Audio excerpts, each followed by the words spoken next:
गुरु प्यारी साध संगत जी, धन कृपाल जी, ये तो संत हैं जो धरती पर आते हैं तो मदद करने के लिए ही आते हैं। वो अपना पराया नहीं देखते, जो मिलता है उसकी मदद कर देते हैं। नहीं देखते कि कौन जानकार है, कौन अपना है, कौन पराया है।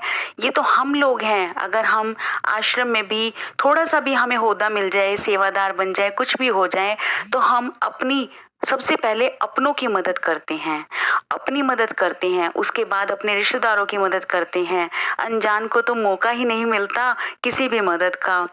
लेकिन हुजूर ऐसे नहीं होते, गुरु ऐसे नहीं होते। वो तो आते ही धरती पर मदद करने के लिए हैं और सबकी मदद करते हैं। आइए जानते हैं इस वृतांत के साथ। जैसे हम जानते हैं, सावन सिंह जी महाराज जी की बहुत सारे ऐसे वाक्य हैं जिसमें उन्होंने बहुतों की मदद की है। एक बार की बात है, वो गुप्ता साहब के यहाँ पर जाते थे मुल्तान में। जब भी वो मुल्तान में जाया करते थे तो गुप्ता साहब से उनकी इतनी ज़्यादा जान पहचान थी, इतना ज़्यादा उनको प्यार देते थे कि वहीं पर जाकर 8-8 10-10 दिन भी रहा करते थे और उन्हीं के यहाँ पर सत्संग किया करते थे। तो कुछ समय बीतने के बाद, जब तक गुप्ता साहब ने उनसे नामदान भी नहीं लिया था, पर वो उनको इतना प्यार देते थे, बिना नामदान दिए ही उनसे इतना प्यार करते थे कि उनके पास जाते और वहीं पर सत्संग किया करते थे। जब गुप्ता साहब को कुछ समय बीत गया नामदान, तो उन्होंने नामदान की इच्छा प्रकट की। उनका बेटा इंग्लैंड में पढ़ने गया हुआ था और गुरु साहब ने उनको, हजूर बाबा सावन सिंह जी ने नामदान दे दिया। अब उनको नामदान तो मिल चुका था, तो उन्होंने अपने बेटे को इंग्लैंड में चिट्ठी लिखी कि बेटा, ऐसे ऐसे मैंने एक गुरु बना लिया है और मैंने उनसे नामदान ले लिया है, और उसके बाद जब भी मैं भजन पर बैठा हूँ और जब भी मैं कहीं पर गया हूँ, मुझे हर तरीके से गुरु की रहमत ही मिली है।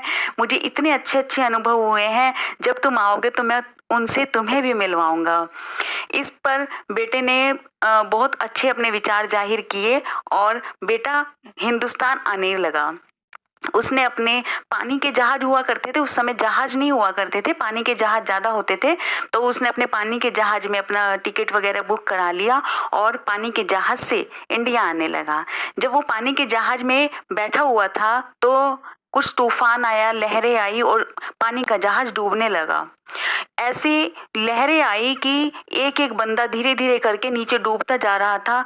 पर उस व्यक्ति ने देखा, उस नौजवान इंसान ने देखा कि एक बुजुर्ग व्यक्ति आए और उन्होंने उनकी बाजू पकड़कर उन्होंने साइड में ले आए। ये सोचकर वो बड़े ही अचंभित थे कि ये बुजुर्ग व्यक्ति ऐसे कौन है कि सारा जहाज डूब चुका है, उसका हर बंदा डूब गया, हर बंदा मर गया तड़प तड़प के, लेकिन एक अकेले मुझे बचाने के लिए कौन है जो यहाँ पर आए हैं।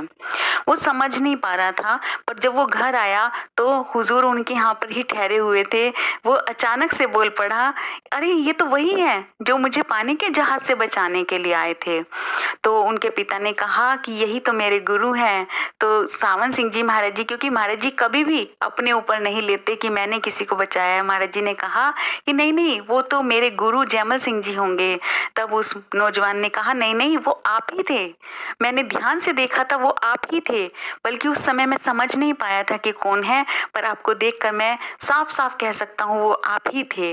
तब हुजूर ने कहा कि वो तो मेरे गुरु की रहमत है। आपको ऐसा लगा होगा जब गुरु की रहमत आती है तो ऐसे ही आती है, हम सोचते हैं कि शायद जो सामने बैठा है वही होगा, क्योंकि गुरु अपने ऊपर कुछ भी नहीं लेते।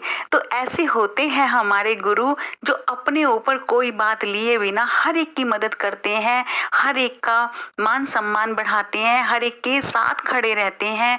हम चाहे कितने भी दुख में हो, अनजान हो, पर वो ये नहीं देखते कि ये मेरा जान पहचान का है या मेरा अनजान है। वो सबकी मदद करने के लिए धरती पर आते हैं, सबकी मदद करते हैं। तो अगर हम गुरु के शिष्य हैं, गुरु के बंदे हैं, तो सबसे पहले हम उसके सेवादार बने, सबसे पहले हम उसकी संगत के सेवादार बने, अपने और पराये को भूल जाएं और अच्छे से मन लगाकर सेवा करें। जो सत्संगी सिंपल सत्संगी है वो भी अच्छे से मन लगाकर भजन अभ्यास करें, ताकि हमारा गुरु भी गर्वित होकर हमें कह सके, जैसे हम कहते हैं कि ये हमारे गुरु हैं, ऐसे ही गुरु भी गर्वित होकर कह सके कि ये मेरा शिष्य है। क्यों ना हम ऐसे कार्य करें। अगर आपको मेरी वीडियो अच्छी लगती है प्लीज़ लाइक कीजिए, शेयर कीजिए और चैनल को सब्सक्राइब जरूर कीजिए। यदि आप ज़्यादा से ज़्यादा शेयर करेंगे तो ये पुण्य कर्म हम सब के बनते हैं, जिससे हमें कुछ ना कुछ अच्छा मिलता है। गुरु भी हमारी ओर अट्रैक्ट होता है, हम उनकी ज़्यादा पावर को देख सकते हैं, अनुभव कर सकते हैं। जो हमें हर समय गुरु की दया मिल रही है उसको हम अनुभव कर सकते हैं। Thank you.